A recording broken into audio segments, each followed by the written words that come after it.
the state of our health, something we strive to improve and maintain, but sometimes inadvertently destroy. Universally, it's vitally important, and the Germans have a universal word for it. Gesundheit.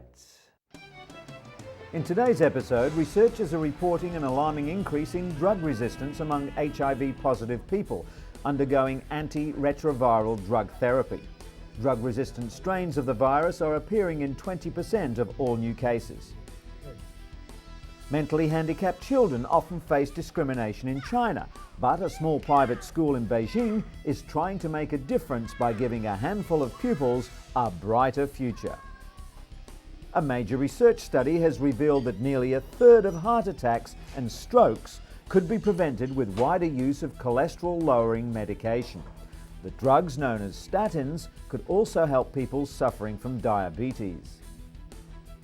And an air purifying system that can kill airborne biological agents in ventilation systems has been developed at the Johns Hopkins Applied Physics Laboratory.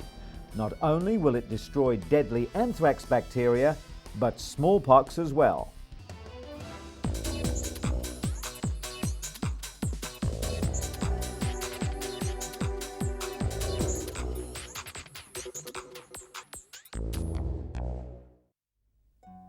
Our first story is about cooking with indoor fire. It's a way of life in many developing nations, but it's causing untold harm on respiratory systems. Findings show that women who regularly participate in cooking activities have exposure levels that are 2 to 4 times higher than men. They're also twice as likely as men to be diagnosed with acute respiratory infections. Locally manufactured improved efficiency stoves can reduce exposure to toxins by approximately 40%. Additionally, if cleaner fuels such as charcoal are used instead of traditional wood, dung and crop residues, exposure to smoke pollutants can be reduced by more than 90%. It's hoped that these results will get international aid groups like the World Health Organization to fund stove programs. The international assistance would help 2 billion people around the world to reduce the global burden of respiratory diseases. And speaking of clean air, a report released by the National Academics National Research Council found that below standard air quality on commercial planes is what often causes passengers to feel sick or dizzy. The report was commissioned by Congress after the Association of Flight Attendants made several complaints. Eileen Abt of the National Academies of Science headed the study and says air quality is a serious issue that's received little attention since the mid-80s. According to Abt, some of the air quality problems stem from pesticides, which several countries require to be sprayed on aircraft. Other issues include low oxygen levels in the cabin, poor environmental control systems, elevated ozone concentrations, and significant increases in the number of aeroplane passengers. The study calls on the Federal Aviation Administration to ensure compliance with air quality regulations and carefully study flight attendant symptoms to determine long-term health effects. Gesundheit. When it comes to allergies and asthma, pollen in the summer months and inner-city pollution are often blamed. But in reality, the air in your home can be just as harmful, which is why more and more people are demanding so-called healthy homes. Building consultant Bill McCauley believes that under-wrapping like this cuts airborne pollutants by 50%. It lets air out, but stops too much coming in. Allergists agree that managing the air in your home can reduce the chance of developing asthma. Condensation around windows or pipes breeds mold spores, which can cause sneezing and wheezing. The best way to stop mold is to replace wood or copper fittings. Medical assistance should be sought for asthma and allergies, but doctors are also advising that often health care can quite literally start in the home. Autumn for many is a joyous time of year. The crisp, cool weather and holiday season is energizing and festive. But for those suffering from seasonal affective disorder, or SAD, Mood and energy drops with the leaves, resulting in a lack of concentration, weight gain and depression. In fact, most people suffering from SAD have trouble getting up in the morning, while facing the day can seem like a gloomy prospect. Neil Owens is a SAD sufferer and one of the first research subjects in the 80s to undergo light therapy for treatment of the condition. Owens created the first light boxes that were used by major medical institutions conducting SAD research, and later went on to build them for consumers as well. The special full-spectrum artificial light helps reset the biological or circadian rhythms while boosting levels of the neurotransmitter serotonin in the brain. Exercise and a balanced diet can help the darkest days of winter seem a little brighter.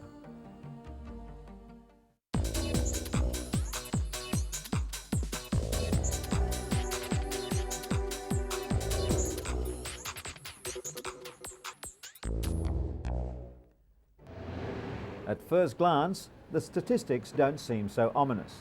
An estimated 163,000 people are infected with HIV or AIDS in Russia, a country of 147 million people. But experts fear the real figure could be 5 times higher. In anticipation of World AIDS Day, UN AIDS and the World Health Organization released the grim statistics, showing the former Soviet bloc now faces the fastest growing infection rate. The increased use of intravenous drugs is of key concern, as is the epidemic in the pediatric population. This hospital in St. Petersburg is the only one for HIV-infected children, abandoned by their mothers, mostly HIV-infected drug addicts. More than 80% of the reported cases are in people under 30. AIDS is now the 4th biggest killer around the world. Africa continues to be the hardest hit, with almost 3/4 of the almost 40 million sufferers worldwide. Researchers in the US are reporting an alarming new increase in drug resistance among HIV-positive people undergoing antiretroviral drug therapy. 50% of Americans undergoing highly active antiretroviral therapy are developing mutant strains of the deadly virus due to irregular use of the drugs. Researchers measuring the blood viral levels of 2,000 people undergoing the therapy also found that 64% of participants experienced a rise in viral levels over time. This indicates that they're receiving less benefit from the drug cocktails than they were a few years ago. The main reason for these alarming figures is that drug compliance is so difficult. The study found that 20% of all newly infected people were already carrying drug-resistant strains of the virus. If the trend continues, the HIV virus could develop resistance to all drugs. The AIDS crisis has had another unexpected side effect too. It sparked a diverse cultural response from both HIV-positive and HIV-negative artists. Positive Lives is one of the most remarkable responses. For 8 years, it's charted the course of the virus and its impact on people's lives. According to the exhibition curator, Kevin Ryan, this art has many different uses, for health, for education, and for knocking down barriers of stigma. Literature has also seen an explosion of HIV content. AIDS provides elements that are crucial for a good read: love, sex, death, and plenty of drama. Like no other health crisis, HIV has sparked creativity that comforts, questions, and also explains.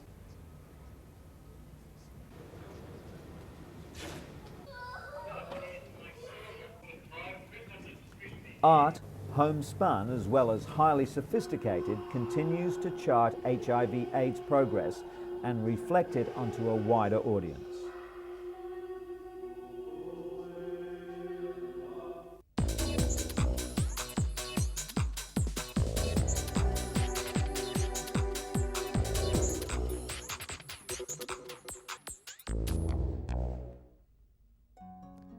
Val Garvey was told not to expect any miracles when her son Poyrik was diagnosed with autism 3 years ago. Doctors told her he'd never be able to form relationships, use his imagination, hold conversations, or even dress himself. Now 6, Porik can do all that and more. Autism remains a mysterious condition that affects 1 in 500 people. It's a neurological disorder that varies widely. But what autistics all have in common is an inability to forge social relationships naturally. Porik's progress came from a unique home-based educational program pioneered by the parents of 28-year-old lecturer and writer Raun Kaufman of the Sunrise program at the Autism Treatment Center of America. At 18 months of age, Raun was diagnosed with severe autism and an IQ of less than 30. By the time he was 5, all traces of autism had disappeared. The Kaufmans realized that they had to get Raun's attention, so his parents joined him in his fun activities. The Garveys are now following the principles established by the Kaufmans 25 years ago. Through playing, Porik is learning to unlock his imagination, to communicate his desires, and above all, to build confidence. The Sunrise program doesn't offer a cure, but it provides the means for an autistic person to show the way in and for their parents to show the way out. For these youngsters in Beijing, studying is a constant uphill struggle. All of them are mentally handicapped to varying degrees. The Beijing Fortune School for Mentally Retarded Children is attempting to give these 50 children a brighter future.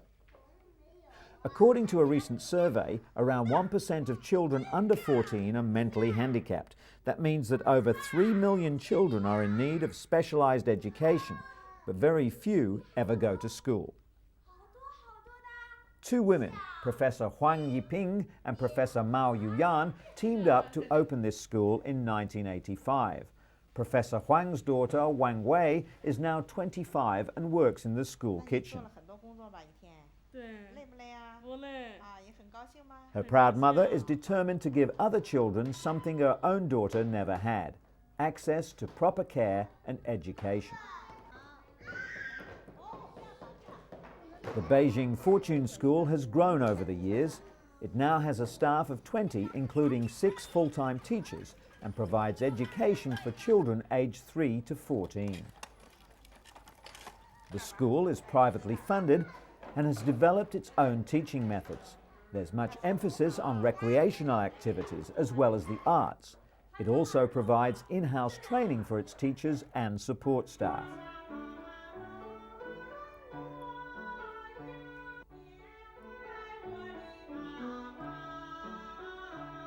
Zhou Jingren has attended the school for the past 3 years. He was born perfectly healthy, but soon contracted meningitis, a serious inflammation of the brain's lining, which resulted in brain damage. His parents, both well-off business people, hired a maid to watch him 24 hours a day, as all the local schools refused to enroll him. The real breakthrough came when they discovered the Beijing Fortune School. According to his teachers, Jingren could not stand still and would destroy things when he first arrived, but they've seen a substantial improvement. And his mother has too. In stark contrast, life is bleak for 13-year-old Gongyi, who lives in a poor village in the mountains north of Beijing. He hopes to drive a tractor one day, but he may not even be able to fulfill this simple dream. While the nearby town does have a school for mentally handicapped children, it costs more than the family's entire annual income. Gongyi now spends his days wandering around the countryside, and there's very little that can be done to brighten his future. When Anna Luzinski came to the United States from Austria for surgery over a year ago, it was cerebral palsy that made it difficult for the 7-year-old to walk. Surgeons operated for roughly 8 hours to lengthen several muscles and rotate her femur to bring about an amazing transformation. This pitter-patter of little feet is music to her mother's ears. The Mayo Clinic Biomechanics and Motion Lab in Rochester, Minnesota has the same technology used by Hollywood animators and video game designers, only they used it to help children like Anna walk normally. Anna is first outfitted with the cutting-edge equipment, which is monitored by cameras and balance plates all the way down to the heated floor. They measure the intricate and complicated actions that go into walking. From the location of several small markers, doctors can calculate how the joints are moving, which is then used to guide surgical treatment of patients. Surgeons who performed Anna's previous operation are amazed at the dramatic change in her gait.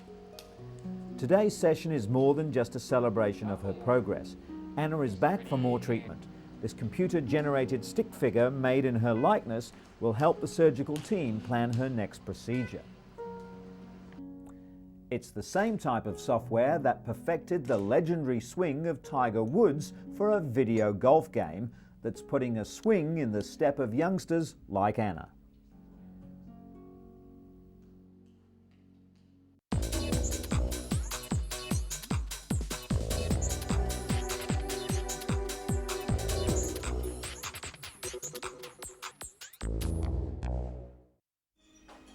A major research study has revealed that nearly a third of heart attacks and strokes could be prevented with wider use of cholesterol-lowering drugs known as statins.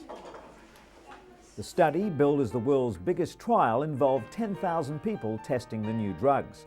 Statins are normally given to people who have very high cholesterol levels, but the study showed they also work in those with normal or low cholesterol. The British Heart Foundation described the findings as a major advance in the treatment of heart disease, especially as 1.5 million Britons currently suffer from the condition. 6 years ago, Kelly Perkins came to UCLA for a heart transplant after a virus damaged her own heart. Today, she and her husband Craig are making a social call. They've come to see cardiologist Dr. John Kobashigawa, the man who helped Kelly get her life back. 40-year-old Kelly wants to share one of her proudest achievements.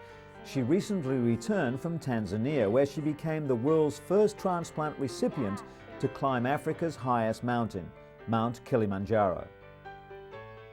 Kelly's 8-day trek was recorded by a documentary film crew. She's climbed other mountains in the US and Japan, but at 19,340 feet, Mount Kilimanjaro was the highest and the most challenging. Being a transplant recipient means that Kelly fatigues quickly, and because nerves were severed during surgery, her heart doesn't keep pace with her level of exertion. The climbers set out for the summit at midnight in sub-zero temperatures. Having conquered Kilimanjaro, Kelly's now looking for another mountain to climb. It's her way of demonstrating that transplant recipients can live a full life while encouraging people to save lives by being organ donors. Kelly's plea comes as a timely reminder, following the news that Robert Tools, the recipient of the world's fully contained artificial heart, died. Tools received the EP04, a grapefruit-sized plastic and titanium heart. Only expecting to live 30 days, he survived for almost 5 months.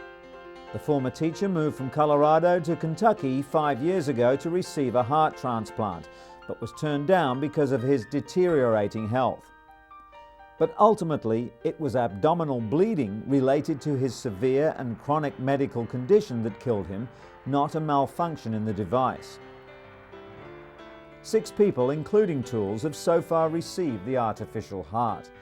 The EP04 is designed to extend the lives of patients who would otherwise die of heart failure and are ineligible for a heart transplant. Its internal battery system allows patients to be free of tubes and wires required to power previous devices. And, contrary to traditional medical belief, researchers have found evidence that human heart cells can regenerate.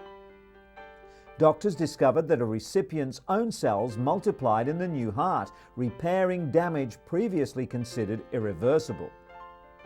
Just days after surgery, male transplant patients who received female hearts had new blood vessels and muscles with male chromosomes form in the female hearts. This means that the recipient's remaining heart tissue may have had primitive stem cells that were called into action to repair damage.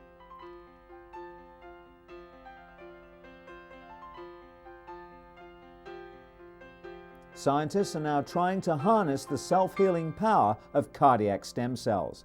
Someday they could treat millions of heart conditions just by stimulating the body's own regenerative power.